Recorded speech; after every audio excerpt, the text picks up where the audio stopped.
It was an unusually cool September morning in Asbury Park, New Jersey. The sun had not yet broken fully through the scattered clouds, and the breeze off the Atlantic carried that unmistakable scent of salt and sea, mixed with echoes of decades gone by.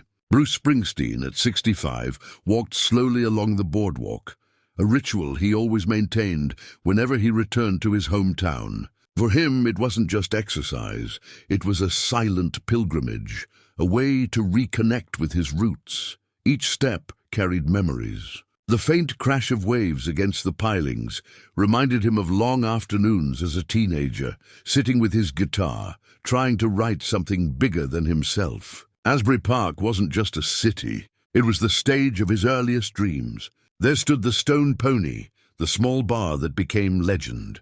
There were the streets where he scribbled lyrics, where he dared to believe that ordinary life could be turned into poetry. And now, with the smell of the sea and the creak of the wooden planks beneath his feet, he once again felt like that uncertain boy who believed music might save him.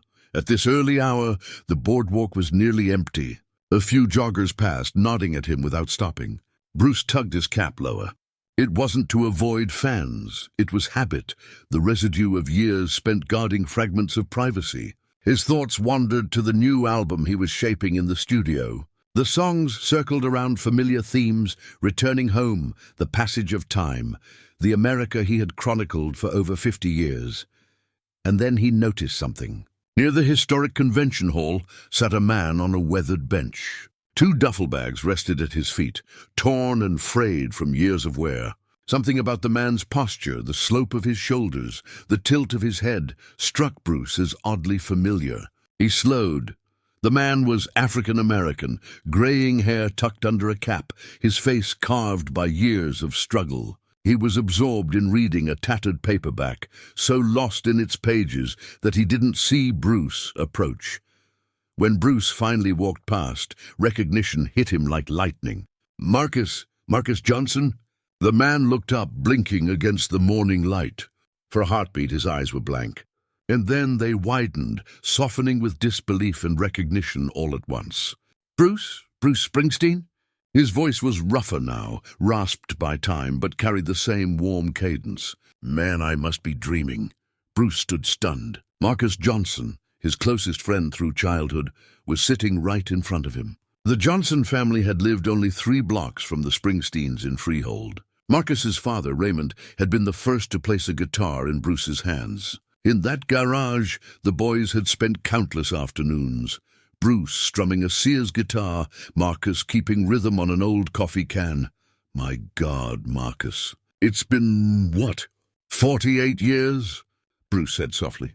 Since your mom moved you all to California after high school, Marcus replied.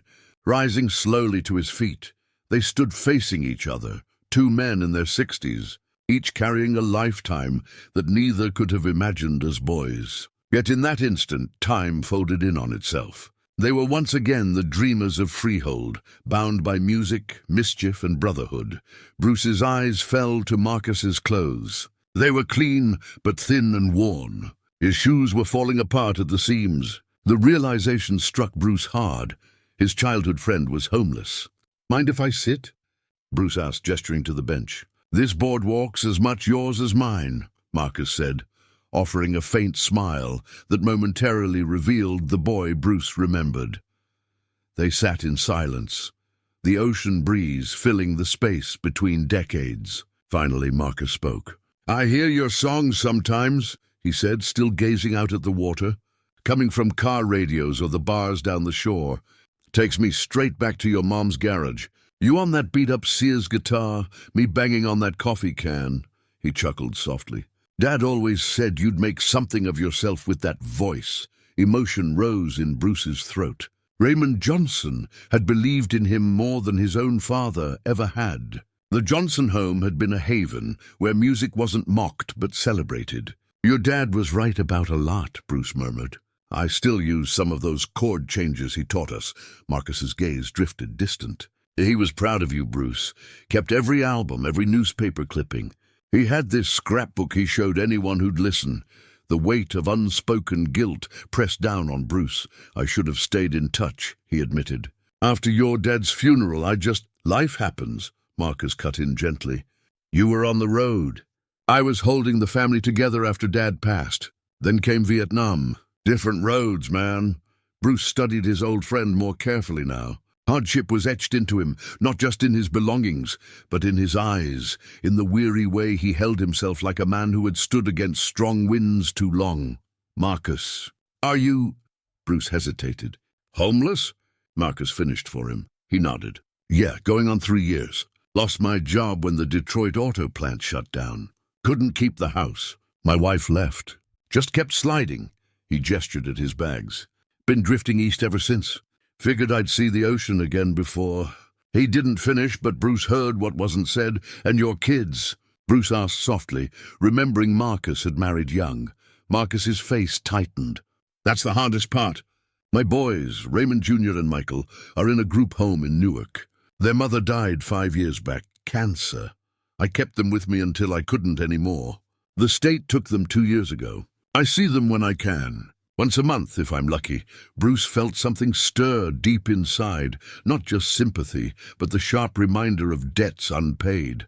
The Johnsons had fed him when his own fridge was empty, clothed him when kids mocked his second-hand shoes, believed in him when no one else did. "Marcus," Bruce said firmly, "I want to help. If you'll let me." Marcus's eyes narrowed with pride, the same look Bruce remembered from boyhood. "I'm not asking for a handout," he said evenly. "I know," Bruce replied. "This isn't charity. This is about what your family gave me. Debts I never repaid." Marcus's lips curved into the faintest smile. "Dad always told us music wasn't about fame. Remember what he said?"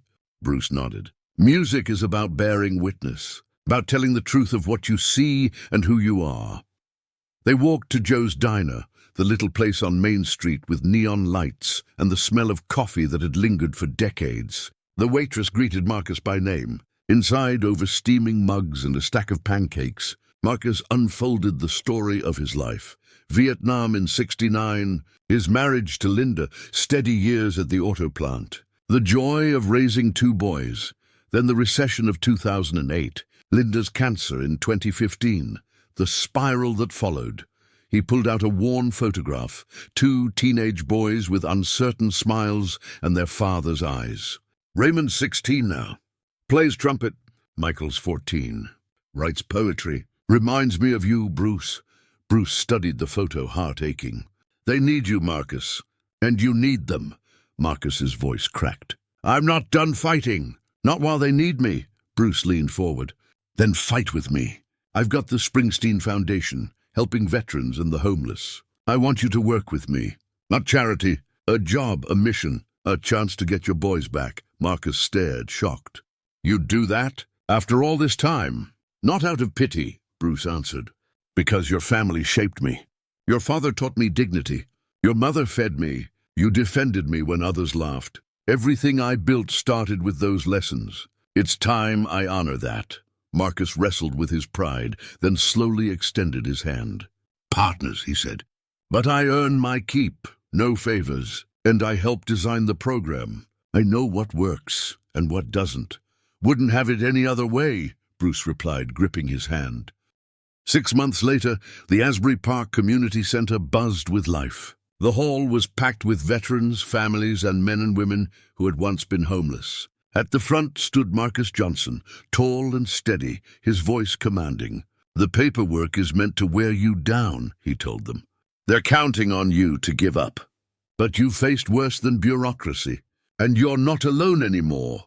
A chorus of "No!" roared back. Bruce, standing in the back, watched with pride. Marcus had transformed. More than that, he had transformed the foundation itself. The Springsteen Veterans Housing Initiative now offered housing assistance, job training, mental health care, and family reunification. Marcus had shaped every detail with his lived experience, ensuring dignity was at its core. Later, in Marcus's modest office, Bruce noticed the photos lining the wall, pictures of Marcus with veterans, with staff, with his sons. The most prominent photos showed him with Raymond Jr. and Michael outside their new apartment building. all three grinning wide. "The boys are coming this weekend," Marcus said, eyes shining. "Raymond's got a trumpet recital. Michael had a poem published in a youth magazine," Bruce smiled. "Maybe Raymond will play with us at the benefit concert next month," Marcus laughed. "He'd love that. Kid's got his grandfather's ear for music." Their visits were becoming more frequent, the custody case inching forward. The boys' grades were improving. Their laughter was returning.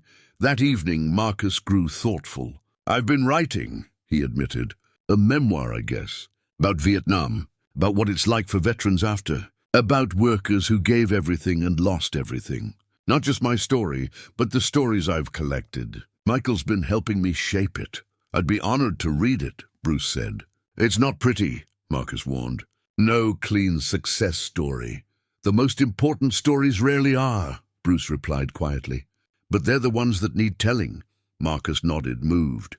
"You know Dad would get a kick out of this. His two troublemakers from Freehold, still raising hell in their 60s. Bruce laughed. "Still trying to make him proud."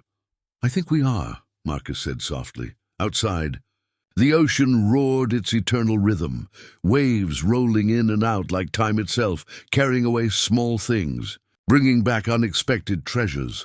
Bruce thought of all the twists life had taken, how easily he and Marcus might never have crossed paths again. How many others like Marcus were out there, unseen, unheard, their potential buried. The foundation was only the beginning, but in that moment, sitting across from his oldest friend, something profound had been restored. Not just a friendship, but a sense of purpose, a connection to the roots that had shaped them both. And as the tide rolled back, the boardwalk of Asbury Park bore witness once more to childhood dreams, to lost years, to reunion and redemption.